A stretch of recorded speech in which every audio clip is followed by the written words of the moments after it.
Well, I just think this is extraordinary. I mean, to be told by Richard Dawkins what Christianity is or isn't is a very odd thing.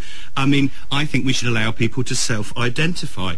People are saying that they are Christians, and Richard Dawkins is coming along and saying, no, they're not. Richard, that's pretty just empty, not fair. though, if they don't believe any of it. I think that, well, I mean, I think what's happened here is there's a model of belief that's being used in this survey, which is actually a very narrow, a very head sort of model.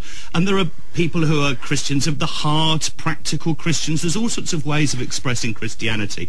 And just having a few silly little questions to trip people up just seems to me not a good way of trumping... Do you think of yourself as religious? And 50% apparently say no. 6% of people who were asked, only 6% of the people said they don't believe in God. The rest of them were not saying that. So it's like people are self-identifying this way. And Richard, it's not fair for you to come along and just have a questionnaire which trumps people's self-identification. It's also, Richard Dawkins, mechanistic, isn't it? It's just the wrong way to look at these matters. It doesn't actually tell us anything interesting. It tells us an awful lot.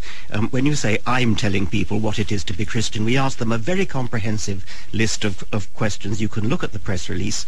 It would be very hard for anyone to deny that many of these questions, most of these questions, are fundamental to the Christian religion. But you're saying they're not Christians even if they think of themselves as Christian. You know what they are, even though they tell you. I'm not presenting my opinion here. This press release is offered to people to look down it and say, look, these people who call themselves Christians actually don't read the Bible, don't go to church, don't believe Jesus was the Son of God, don't even know what the first book of the New Testament is. But Richard, it's up to you to make up your mind whether you think they're Christian. Don't ask me. My opinion is not relevant. Richard, if I said to you, what is the full title of The Origin of Species?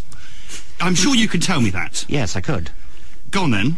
On the origin of species, on the origin of species, there is a subtitle with respect to the preservation of favoured races in the fight in the struggle for life. You're the high pope of Darwinism. Not bad, and give him some justice. But if you asked people who believed in evolution what that question, and then you came back and said 2% got it right, it would terribly easy for me to go, they don't really believe it after all. It's just not fair to ask people these questions. They self-identify as Christians, and I think you should respect that.